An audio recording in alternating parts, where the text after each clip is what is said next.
Yeah. Now, we've talked about this as a possibility. Now it looks like it'll become reality. Vote right now. Do it now. Do you legalize pot, yes or no? Supporters of legalized marijuana announced they have gathered about 700,000 signatures to get their initiative on the ballot in November.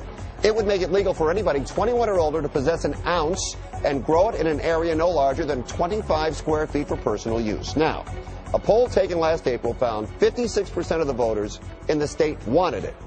60% in Los Angeles County wanted it. Does that mean it would pass if it's on the ballot?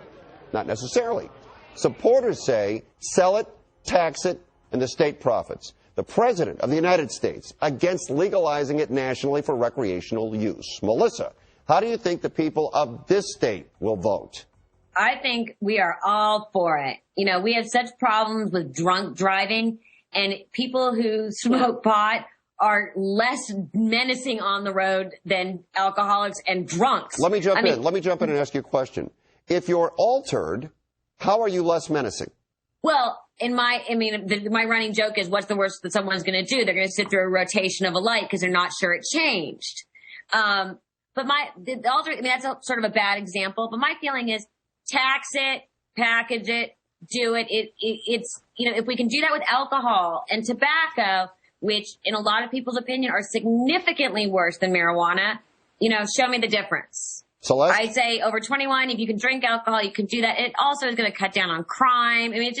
Overall, it's just a good idea. It's going to cut down on crime. Wait, it's going to cut down on crime because? Because you're not going to have people out there dealing. Okay. Well, it's going to remove money from a little bit of profit from the cartels. But where Melissa's totally right, I completely agree with Melissa. Number one, it's going to bring money into the state. The state's broke. And number two, it's going to cut down on the prosecution, the incarceration, the arrest, all of the stuff that goes in terms of time, personnel costs, and money. It probably will only reduce our prison population by about 1,500 inmates, which is not a lot. We've got 170 in prison, but it's going to save a lot of dollars. And I think Californians are just sick to death of having money removed from education, from their, our universities that used to be the jewel of the country are now, bleeding, because they're having so much money taken out of their budgets. And we would love to have this tax money from marijuana. And as Melissa said, this is less damaging according to every study than alcohol is. Well, so, bring it on. And I say it's a boom for the frozen food industry. Exactly. And cookies. All right. Here we go. Let's go to the last one. Is this a slip of the tongue, an acceptable statement, or a racist remark? Here's MSNBC's Chris Matthews talking about the president during his coverage of the State of the Union. I was trying to think about who he was tonight, and it's interesting. He is post-racial by all appearances. I forgot he was black tonight for an hour. Later, he clarified, I was watching, I said, wait a minute. He's an African-American guy in front of a bunch of other white people, and here he is, President of the United States, and we have completely forgotten that tonight. Completely forgotten it. How did you interpret his remark, Melissa? I thought Chris Matthews' message was fabulous. I thought the verbiage was poor. Okay.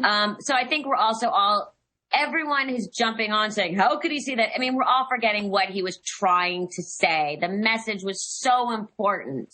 And it's just like, okay, he picked poor verbiage. Okay, not great. Chris Matthews, slap on the hand. You should know better. And he's come out immediately and clarified himself. But what we're all missing is the message that the statement he was making is so true and so important. And it was such a salient interpretation of what he saw that night. All right. So Melissa says nothing wrong with that. As a matter of fact, she kind of liked it. What do you think, Celeste? Well, I think it was hideously clumsy. If you substitute other words, gee, for an hour, I forgot she was a woman. Gee, for an hour, I forgot he was a Jew. Gee, for an hour, I forgot she was a lesbian. It otherizes somebody. On the other hand, I agree with Melissa. The truth is, this is a guy who's a blurter, and his mouth moves way faster than his brain filter is going. And I don't see everyone just flipping out when Glenn Beck called the president a racist, and when Rush Limbaugh referred to the seal for the healthcare program as a Nazi, I can say this. Swastika. So, I can say this. When Glenn Beck made that statement, we did address it here on the program. Okay, good. And I might add, not defending Glenn Beck, but then he explained what he meant. And, quite frankly, I do think he was called on that.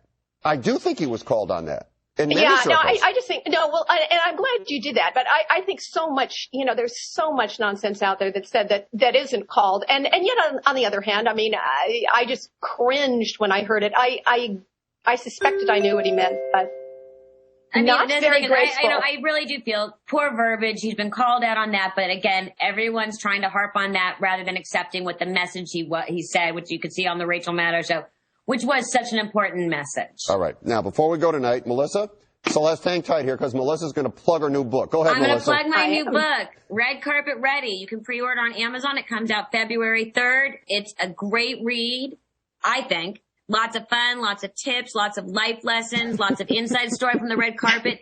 And if you send me $1, I will send you the unedited Fred Rogan chapter. Oh, don't do that. No, you know what? Actually, quite frankly, who can resist? Isn't that worth much more than $1? All right. So, not really. Celeste, Melissa, thanks. You guys have a nice weekend, okay? Bye. Thanks, Fred. And congratulations, Melissa. Thank you. Fred, have fun in Vancouver. All right. We'll talk to you.